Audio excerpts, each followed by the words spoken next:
akan menahan tahanan panas yang tinggi begitu. Seperti contohnya pada kumparan dinamo atau mungkin pada lilitan-lilitan di trafo. Tapi ada kelemahannya, tembaga ini dia berat, sehingga nanti trafonya juga akan semakin berat gitu. Kira-kira dari sifat-sifat tembaga yang ada di sini, ada yang bisa ditambahkan yang lainnya? Sifat apa lagi yang perlu ditambahkan mengenai tembaga ini?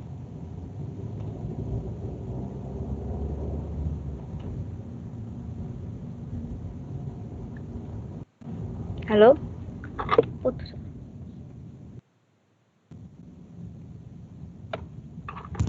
Halo, tes.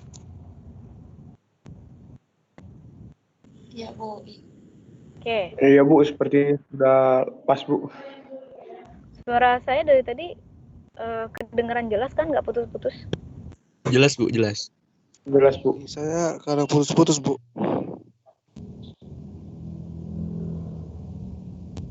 Di sana putus-putus. Iya, Iya, suara saya putus-putus. Lagi sinyalnya.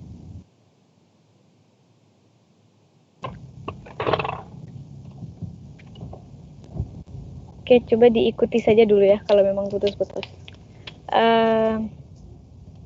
Logam yang kedua, logam non-ferrous yang kedua yang paling banyak pemanfaatannya itu adalah aluminium. Nah, aluminium ini seperti yang tadi kita bahas bahwa dia adalah logam yang ringan. Aluminium dia juga mudah dibentuk dan bersifat non-magnetik dalam keadaan murni. Jadi kalau dalam keadaan murni, logam aluminium ini tidak bersifat magnet. Nah, aluminium sebenarnya konduktivitasnya baik itu listrik dan panas itu sebenarnya bagus. Dia cukup baik dalam menghantarkan panas dan menghantarkan listrik. Tetapi jika diberikan panas berlebih, dia bisa mudah meleleh. Jadi kalau dibandingkan dengan tembaga, aluminium ini lebih tidak tahan panas.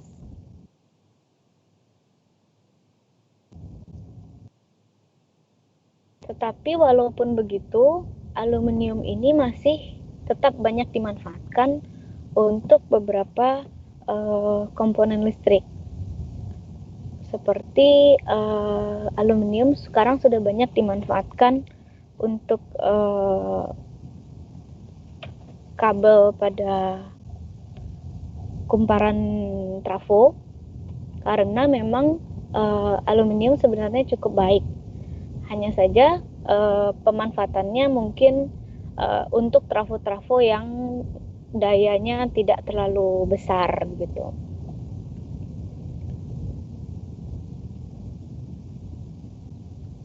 Kira-kira kenapa aluminium ini tidak dimanfaatkan untuk trafo yang dayanya besar? Sebentar ya, saya sudah sampai di kampus, saya harus cek suhu dulu.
Halo? Iya Bu, masuk Bu. Iya Bu, masuk. Bentar Halo, ya. Bu. Saya off dulu 5 menit. Nanti kalian tetap di sini, nanti saya join lagi. Bentar ya. Baik, Baik Bu. Bu. Baik Bu. Baik, Bu.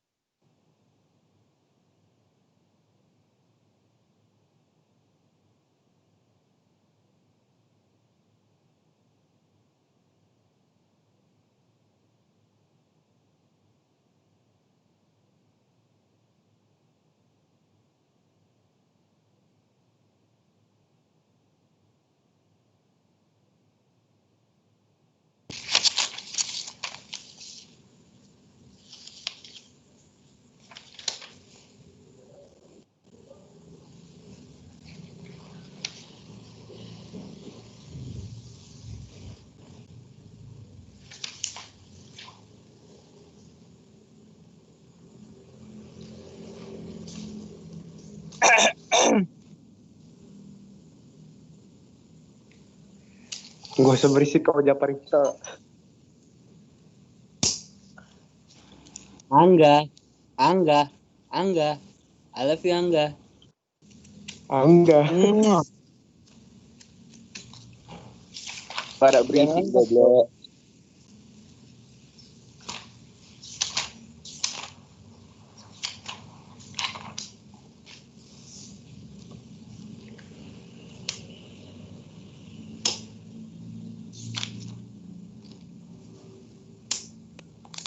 Ucup sehat Ucup.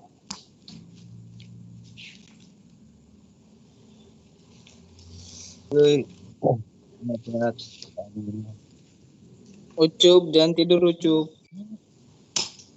Diem enggak. Adi, tolong Adi. Angga. I love you Angga. Wah.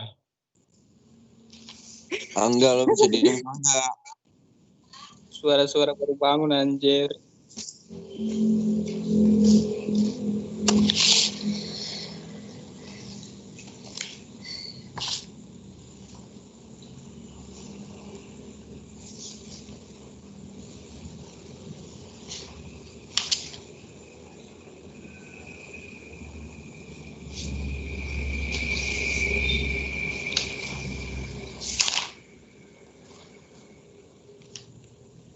Angga.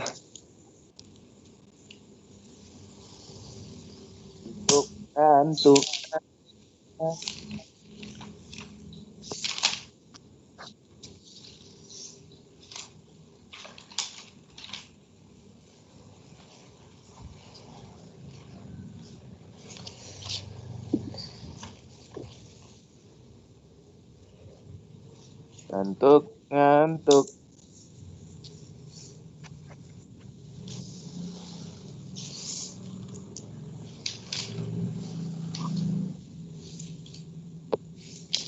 Ada mobile squad yuk. Nope. Lo lele. Kok keluar kolek dari grup lek? Dan Penuh. kontut nolak penuh. Kenapa berisik-berisik ini? Nama kalian saya catat ya. Ya, catat Mbak.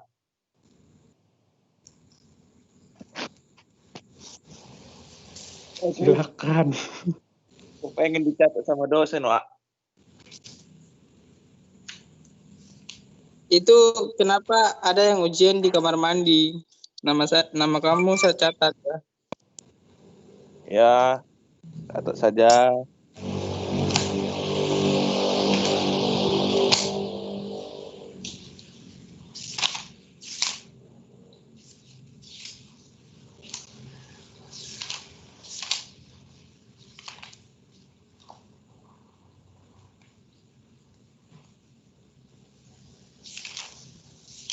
Nia, apa kabar Nia? Anton nyari Anton. Anton nyariin.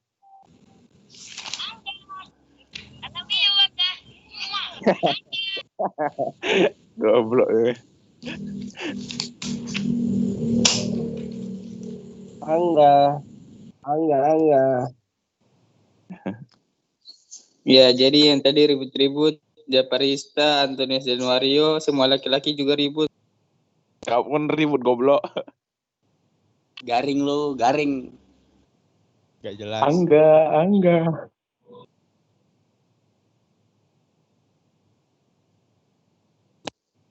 Nilai kalian saya sudah catat juga. Kalau Fajar jangan mute ya. Hello, Fajar, hello. Mute, Fajar mute. Tolong di mute, Siapa? Fajar. Fajar ngerutak ya.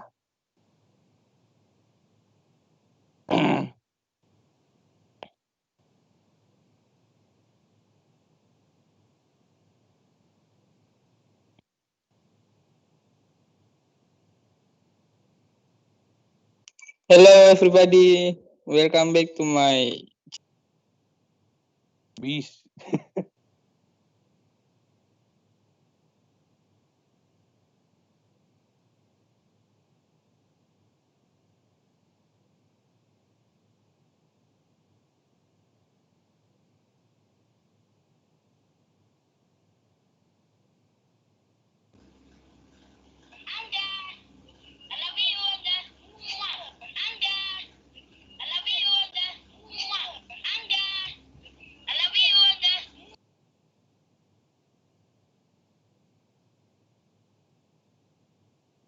Itu siapa itu?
Halo.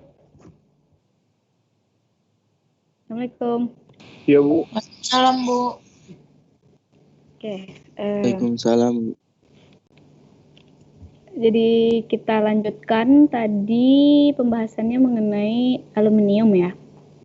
Nah, jadi seperti yang kita tahu bahwa aluminium itu dia cenderung tahan korosi, dan dia biasanya bisa dimanfaatkan untuk material pembuatan bus bar atau rel serta kawat dalam kumparan. Jadi tadi sudah saya bahas bahwa aluminium jika dibandingkan tembaga kan memang dia tidak terlalu tahan panas. Tetapi ternyata aluminium masih tetap bisa dimanfaatkan sebagai kumparan. Mengapa? Karena untuk daya kecil atau yang tidak membutuhkan aliran listrik yang terlalu tinggi, ini aluminium masih bisa menahannya. Jadi aluminium masih bisa menahan panas yang dihasilkan oleh aliran listrik tersebut. Nah, biasanya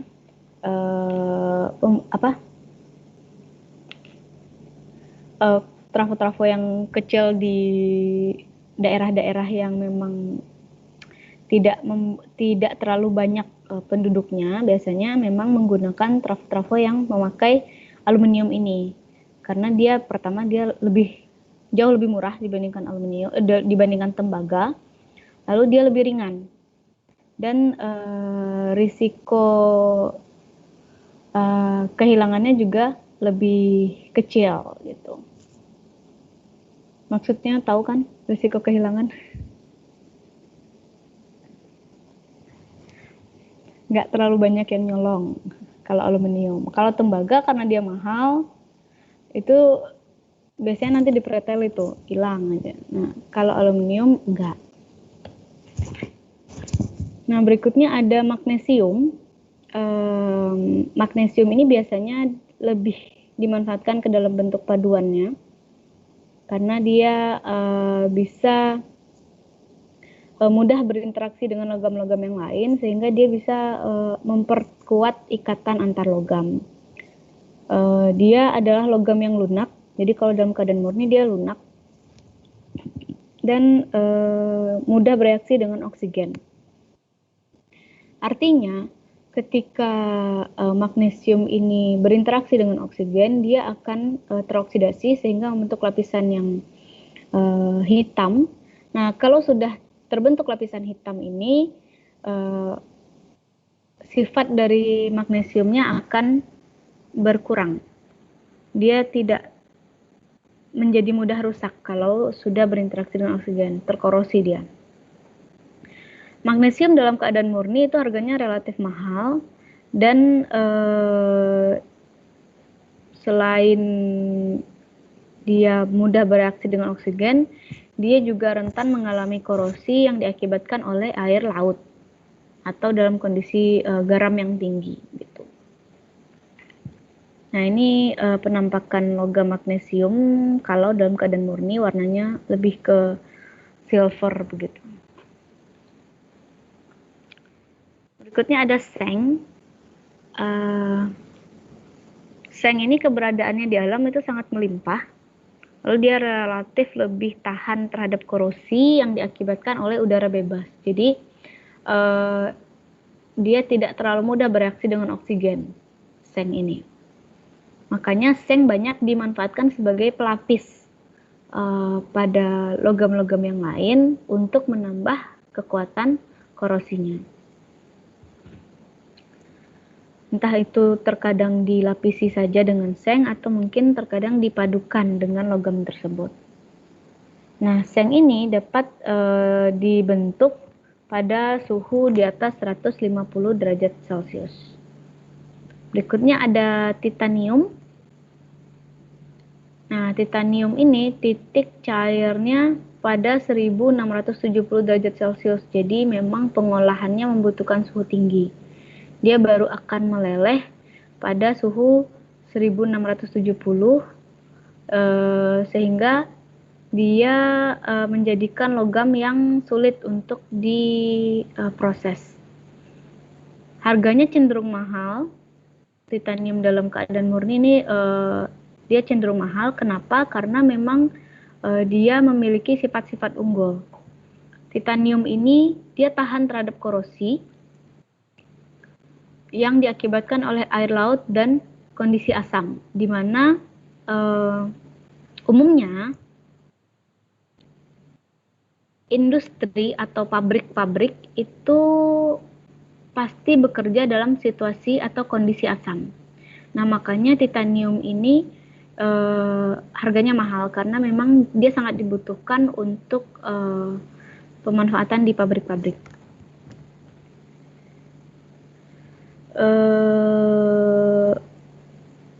Titanium ini dia akan terkorosi jika berinteraksi dengan oksigen pada suhu tinggi. Jadi bukannya berarti titanium ini tidak akan mengalami korosi, bukan. Dia tetap bisa mengalami korosi, terutama jika dia berinteraksi dengan oksigen pada suhu yang tinggi. Lalu titanium ini termasuk salah satu material baru, artinya dia baru bisa, pemanfaatannya masih baru jika dibandingkan dengan besi, tembaga, dan seng. Nah, kalau besi, tembaga, seng itu kan material-material yang sejak zaman dahulu sudah sering digunakan. Nah, kalau titanium dan aluminium itu beberapa material yang cenderung baru lah. Nah, berikutnya ini adalah nikel. Nikel ini adalah salah satu logam yang tahan terhadap korosi. Nah, nikel biasanya banyak dimanfaatkan sebagai paduan ataupun lapisan pada logam-logam yang lain karena memang dia dapat meningkatkan ketahanan korosi dari logam tersebut, dari logam yang akan dipadukan itu. Logam nikel ini dia mudah untuk didaur ulang dan juga mudah untuk dipadukan dengan logam yang lain. Pada suhu kamar, nikel ini dia bersifat magnetik dan nikel ini dulunya salah satu bahan pembuat baterai yang banyak dicari, walaupun sekarang baterai-baterai sudah digantikan dengan litium. Tapi dulu sebelum litium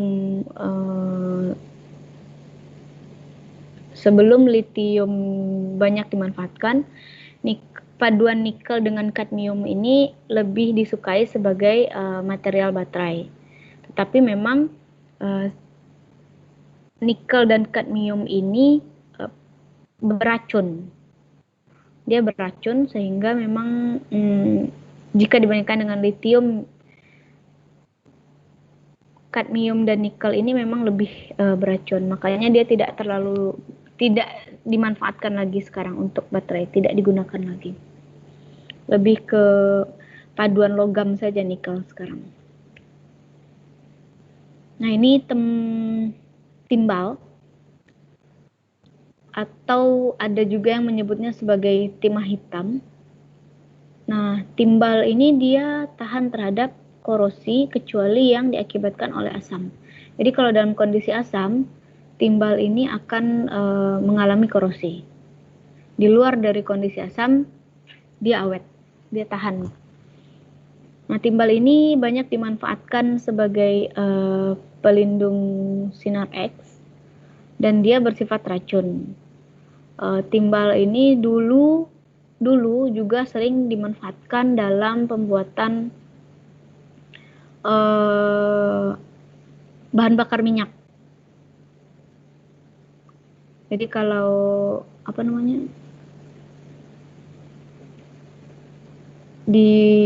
kalau sekarang mungkin kalian sudah menggunakan Pertamax kali ya sama Pertalite, itu dia sudah tidak ada timbalnya. Kalau dulu di bensin dan dulu premium dulu juga menggunakan timbal ini untuk meningkatkan nilai oktan. Nah, sekarang karena timbal memang sifatnya racun, maka timbal sudah ditinggalkan, tidak ditambahkan lagi ke dalam bahan bakar minyak. Tapi walaupun timbal ini beracun,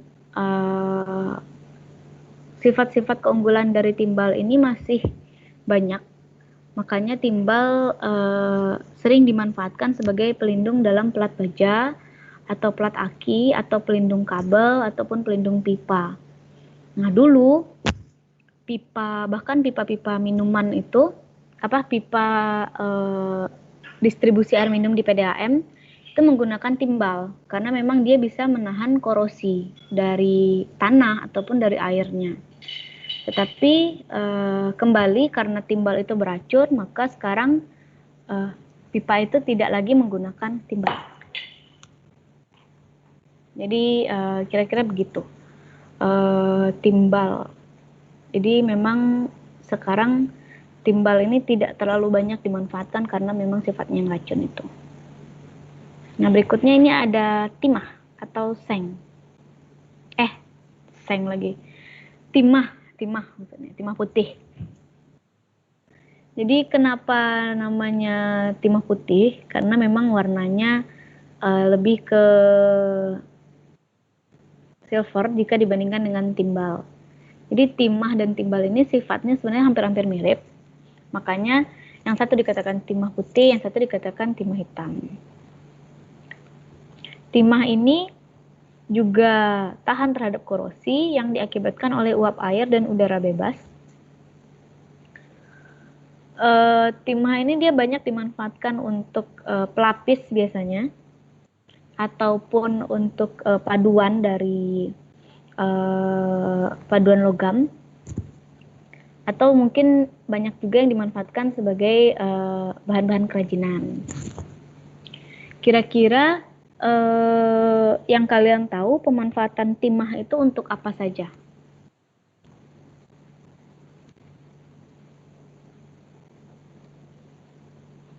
Coba di tugasnya kemarin kalian membuat timah itu pemanfaatannya untuk apa?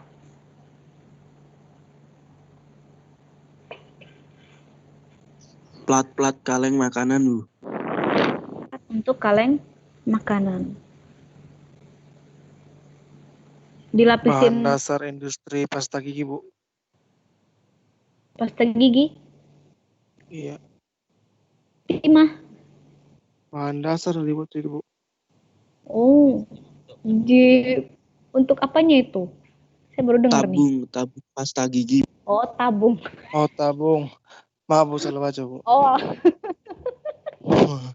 saya pikir untuk pasta giginya kan, makanya saya baru dengar nih kalau untuk pasta Nggak mungkin giginya. lah, Bu. Di pasta giginya nggak mungkin, Bu. Untuk tabungnya, oke. Kira-kira ada yang tahu kenapa timah dilapisi ke tabung pasta gigi ataupun ke kaleng makanan itu?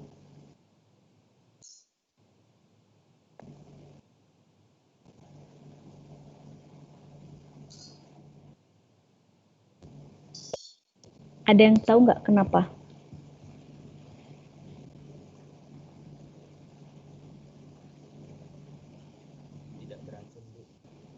Kenapa?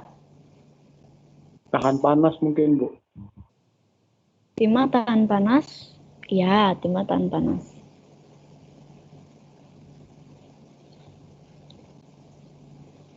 Selain itu ada yang tahu lagi nggak? Untuk apa lagi? Kalian belum praktikum sih ya? Belum praktikum ke lab ya?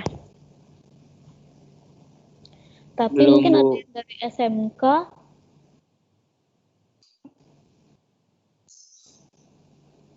Ada yang dari SMK?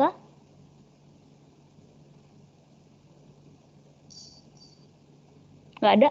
Semua lulusan SMA? Ada Bu. Ada Bu. Ada. Ada, Bu. Ada. Kalau saya nggak salah, kalau kalian shoulder itu pakai kawat timah bukan sih? Iya Bu, solder. Itu timahnya buat apa di sana?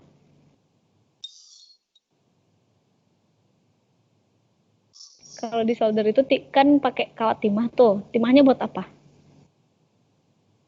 Menyambungkan. Untuk menyambungkan. Jadi selain memang untuk kaleng-kaleng makanan itu, timah itu dia juga bisa untuk menyambungkan ya, mungkin dalam skala kecilnya di solder itu ya. Anak elektro harus bisa kan?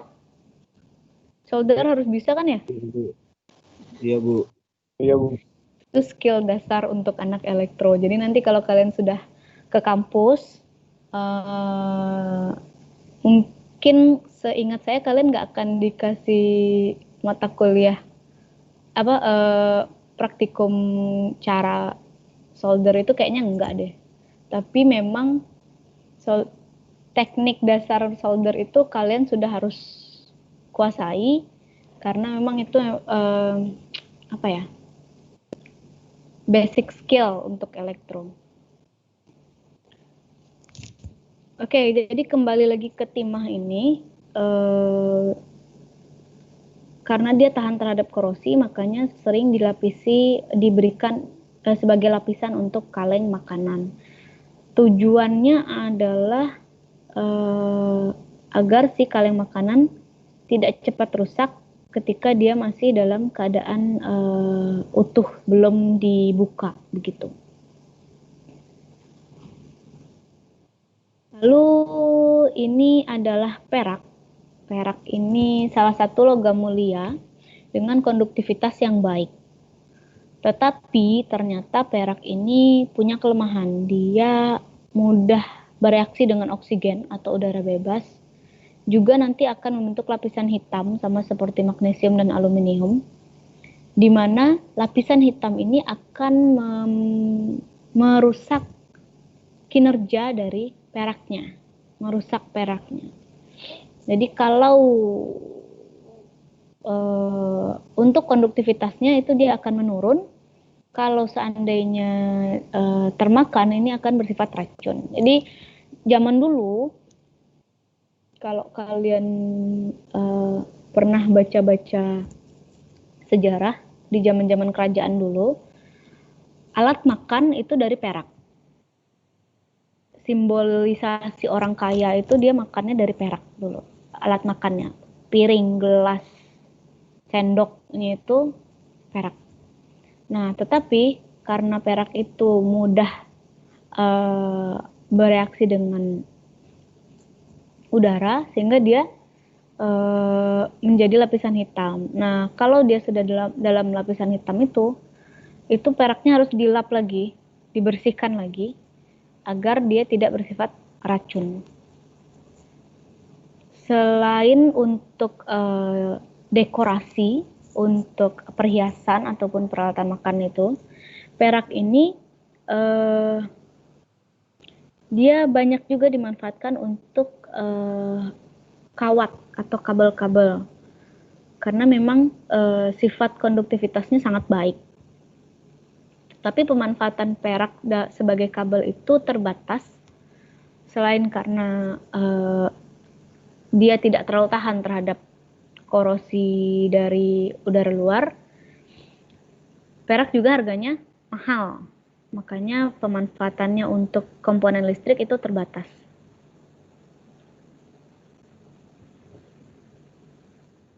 Berikutnya ada emas, sama. Emas juga logam mulia yang harganya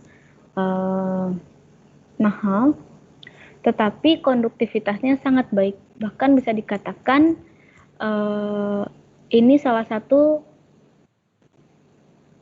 logam dengan konduktivitas terbaik selain perak dan tembaga. Bahkan emas ini di atas tembaga konduktivitasnya. Listrik ya, konduktivitas listriknya sangat di atas tembaga. Tetapi memang emas ini dia lunak. Dalam keadaan murni dia lunak dan mudah dibentuk.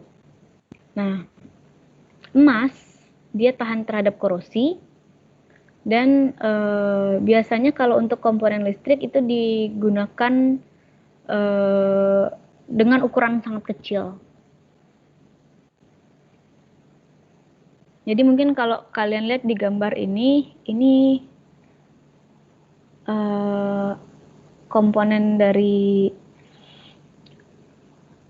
komputer ataupun handphone atau TV kayak gitu. Nah, ini ada emasnya di sini, karena memang sifat dari emas itu sangat baik gitu. Biasanya emas juga dimanfaatkan sebagai katalis dalam suatu reaksi dalam ukurannya nanopartikel. Karena kalau dalam bentuk nanopartikel, emas ini dia akan mempercepat proses reaksi dengan sangat baik, dan harganya juga lebih murah karena dia ukurannya kecil tapi efeknya besar gitu. Berikutnya adalah platina. Platina ini juga salah satu logam yang logam mulia, karena jadi kalau tadi emas dan perak itu sudah lama terkenal sebagai logam mulia, platina ini cenderung baru didefinisikan sebagai logam mulia. Jadi salah satu hal yang membuat platina ini bernilai tinggi itu adalah karena dia inert, logam yang inert. Jadi logam inert ini artinya dia tidak mudah bereaksi dengan senyawa lain. Dalam artian dia benar-benar tahan korosi. Dan platina ini dia sangat kuat, tetapi dia cenderung getas. Dia mudah pecah kalau diberikan beban berlebih. Platina selain sifatnya yang unggul, salah satu yang membuat dia bernilai tinggi itu adalah karena proses pembuatannya yang membutuhkan suhu tinggi. Jadi seperti yang sebelumnya sudah saya bahas bahwa memproses logam dalam suhu tinggi itu membutuhkan biaya yang besar karena memang membutuhkan untuk meningkatkan suhu tinggi itu dia membutuhkan daya yang besar juga. Platina itu dia memiliki titik leleh yang tinggi sehingga memprosesnya juga membutuhkan suhu yang tinggi dan biaya yang besar.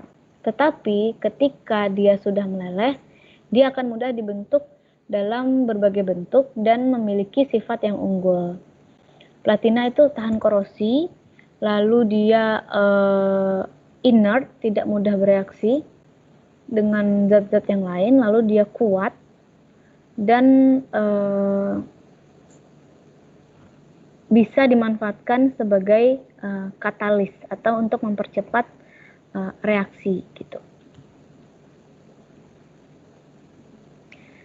Platina kalau dipadukan dengan kobalt, dia bisa membentuk magnet permanen yang sangat kuat. Jadi dia salah satu bahan untuk membuat magnet permanen.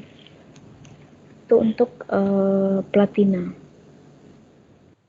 Nah, berikutnya kita akan membahas mengenai kuningan. Kuningan ini adalah logam paduan antara tembaga dengan seng. Yang pasti dia lebih tahan terhadap korosi jika dibandingkan dengan tembaga murni. Tetapi konduktivitasnya sudah pasti sedikit menurun. Kuningan itu banyak dimanfaatkan sebagai pengganti tembaga karena dia masih memiliki konduktivitas yang cukup baik dan ketahanan terhadap korosinya lebih baik jika dibandingkan tembaga.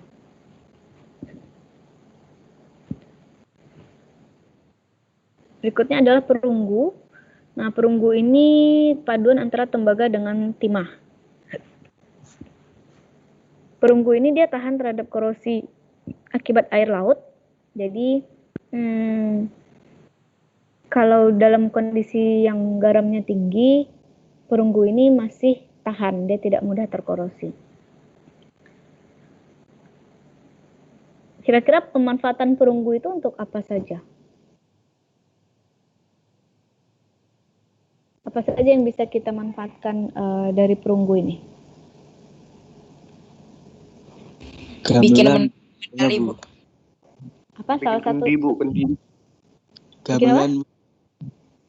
Kerajinan mungkin, Bu. Selain kerajinan?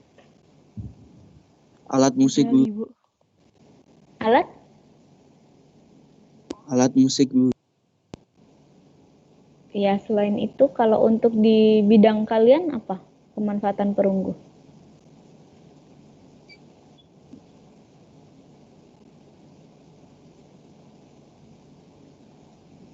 Untuk baut, Bu.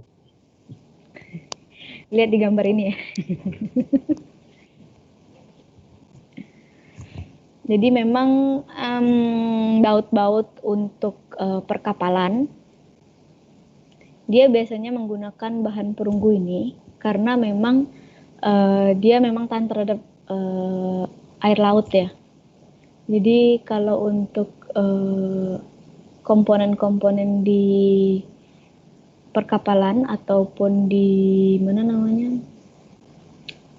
kilang minyak lepas pantai itu, dia banyak menggunakan bahan-bahan peralatan berbahan perunggu karena dia tahan terhadap korosi tetapi memiliki konduktivitas yang masih baik gitu. Nah, berikutnya ini adalah baja ringan. Jadi baja ringan ini lebih kepada paduan aluminium sebenarnya. Jadi komponen utamanya adalah aluminium. Sifatnya lebih kuat dan tahan terhadap korosi. Jadi kalau aluminium dalam keadaan murni, dia mudah untuk mengalami oksidasi akibat udara bebas. Jadi kalau dibiarkan pada udara terbuka, nanti aluminium ini akan mengalami lapisan hitam.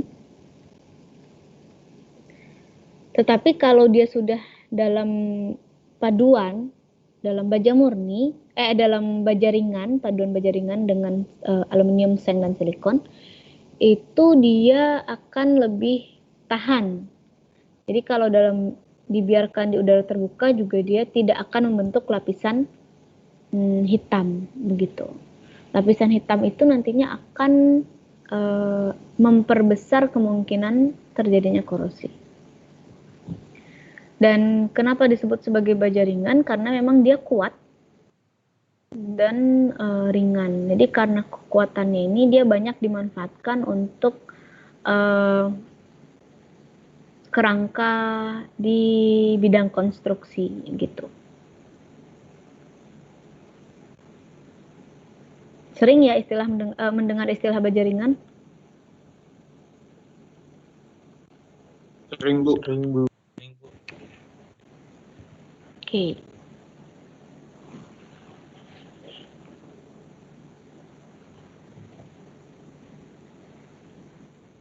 Berikutnya ada duralumin. Duralumin juga bahan dasarnya aluminium.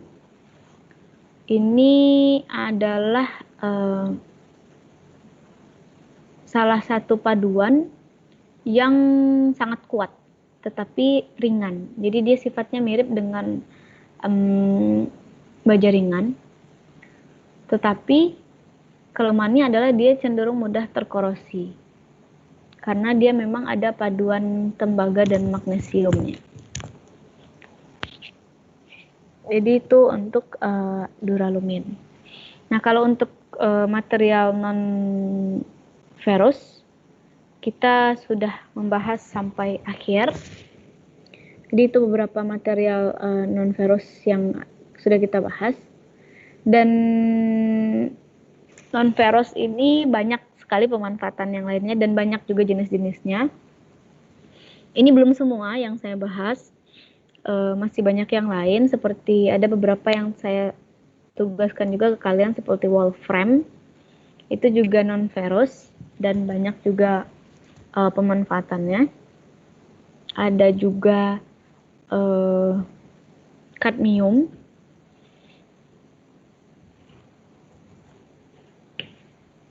Ada juga logam litium gitu, itu juga beberapa logam-logam non ferrous yang banyak pemanfaatannya.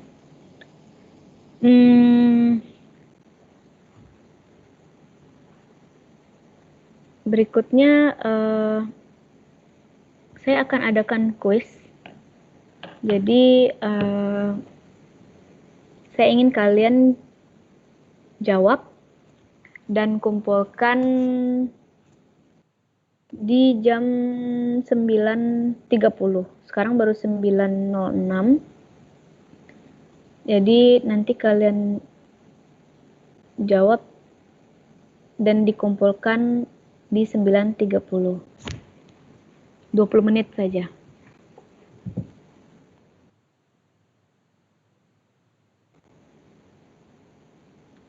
Kuisnya yang pertama adalah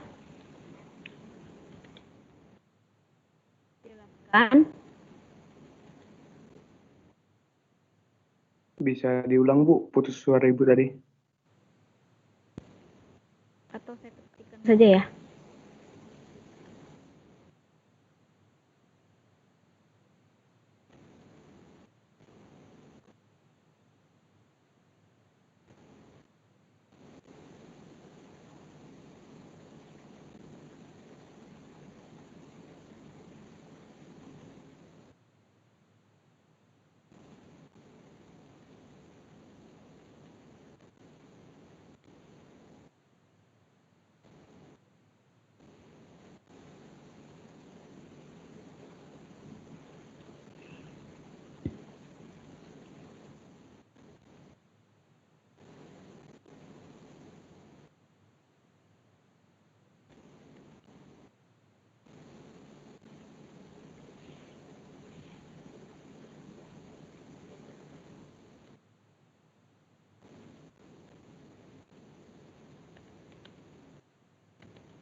Halo Bu.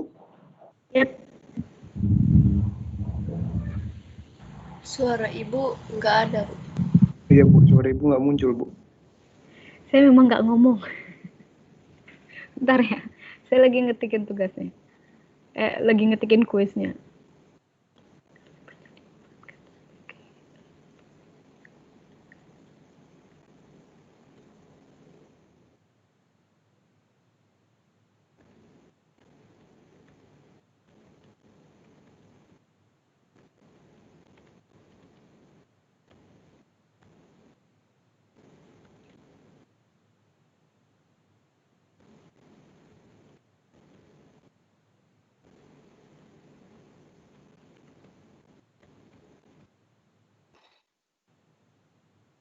Bu, kuisnya berapa nomor, Bu?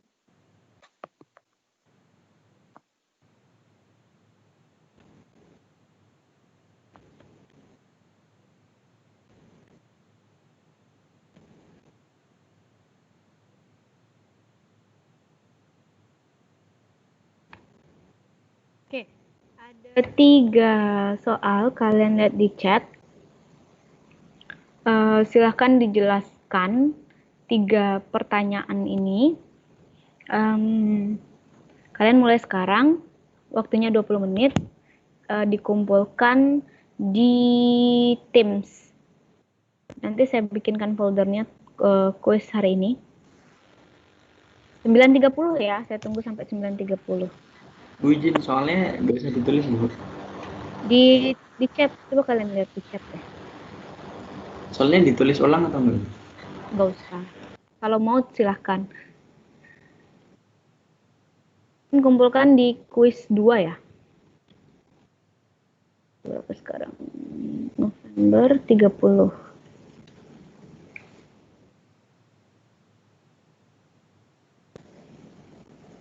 Saya tunggu sampai 9.20. 9.30 maaf.